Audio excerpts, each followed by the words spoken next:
दोस्तों 2026 में ईरान में क़यामत की एक बहुत बड़ी निशानी ज़ाहिर हो गई है, या ये समझें कि पूरी होने वाली है।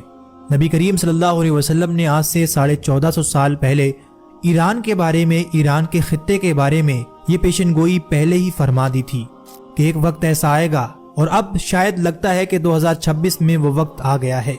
वो क्या बड़ी निशानी है जो ईरान में इस वक्त जाहिर हो चुकी है, जिसके असरात नजर आते ही पूरी दुनिया में तहलका समझ जाएगा। आज का ये वीडियो हर मुसलमान के लिए बहुत खास होने वाला है, इसको एंड तक जरूर देखिएगा। दोस्तों आज से 1450 साल पहले ईरान के खित्ते के बारे में ऐसी पेशनगोई फरमाई गई थी जिसे सुनकर आज के दौर में आप दंग रह जाएंगे। वो कौन सी फौज की निशानी अहादीस में बयान की गई है जिसका रास्ता दुनिया की कोई ताकत नहीं रोक सकेगी, आज इस वीडियो में आप जानेंगे। आज दोस्तों ईरान में क़यामत की बड़ी अलामतों के आसार जाहिर होना शुरू हो चुके हैं और हम मुसलमान हैं कि गफलत की नींद सोए हुए हैं।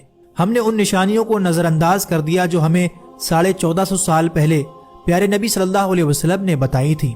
आपने कभी सोचा है कि जो दुनिया की खबरें आपको टीवी पर दिखाई जाती हैं, असल में क़यामत की वो निशानियां हों जिनकी खबरें हमें 1450 साल पहले प्यारे नबी सल्लल्लाहु अलैहि वसल्लम दे चुके थे। ईरान पर होने वाले हमले और अरब देशों में बढ़ती जंगें बस एक सियासी कशमकश हैं या फिर कुछ ऐसा है जिसका ताल्लुक आपकी और मेरी आखिरत से जुड़ा है।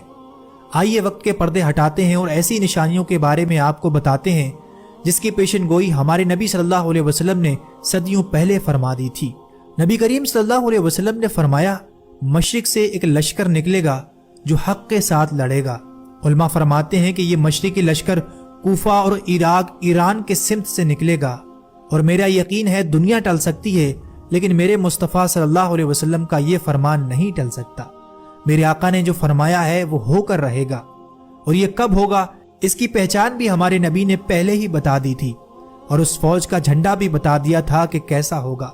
आपने फरमाया था कि खुरासान से काले झंडे लेकर एक फौज निकलेगी। आम जबान में आप कह सकते हैं एक आर्मी निकलेगी। ये फौज कोई आम फौज जैसी नहीं होगी क्योंकि खुरासान का एक बड़ा हिस्सा फारस में आता था जो आज का ईरान है। फिर अफगानिस्तान, उज़्बेकिस्तान, तजाकिस्तान, तुर्कमेनिस्तान और सेंट्रल एशिया के भी कुछ हिस्से उसमें शामिल हैं, जिसको पुराने जमाने में खुरासान कहा जाता था। नबी सल्लल्लाहु अलैहि वसल्लम ने आगे फरमाया कि क़यामत के करीब काले झंडे लेकर एक फौज निकलेगी और वो इतनी तेजी से बढ़ती हुई बैतुल मुक़द्दस की तरफ आएगी कि दुनिया की कोई ताकत और हुकूमत उनका रास्ता नहीं रोक सकेगी, और वो सीधा झंडे लाकर बैतुल मुक़द्दस में इलिया नामी जगह के ऊपर लाकर गाड़ देंगे। आगे हुजूर सल्लल्लाहु अलैहि वसल्लम ने अपने उम्मत के एक हिस्से की और निशानी बताई। आपने फरमाया, मेरी उम्मत का एक हिस्सा क़यामत तक बातिल से लड़ता रहेगा और उनकी मुखालिफत करने वालों का उन पर कुछ असर ना होगा यहाँ तक कि क़यामत ना आ जाए। ये पेशनगोई आज किस देश और किन लोगों के ऊपर फिट बैठती है, इस 2026 के हालात देखें। दुनिया की बड़ी ताकतें किस खित्ते को घेरने की कोशिश कर रही हैं, वही खित्ता जिसके बारे में फरमाया गया था कि इनके कदम कोई नहीं रोक पाएगा यहाँ तक कि वो अपने झंडे बैतुल मुक़द्दस की जमीन में गाड़ देंगे। जैसा कि हदीस पाक में बताया गया है कि वो डटे रहेंगे, और ये पेशनगोई दिन ब दिन हमारी आंखों के सामने करीब आती जा रही है। आज की मौजूदा सूरत हाल इसी पेशनगोई की तरफ इशारा कर रही है। रसूलुल्लाह सल्लल्लाहु अलैहि वसल्लम ने फरमाया था, क़यामत उस वक्त तक कायम नहीं होगी जब तक कत्ल गारत आम ना हो जाए। लेकिन क्या आपने गौर किया, हुजूर ने फरमाया था कि एक वक्त ऐसा भी आएगा कि मरने वाले को मालूम ना होगा कि वो क्यों मारा गया, और मारने वाले को पता ना होगा कि उसने क्यों मारा।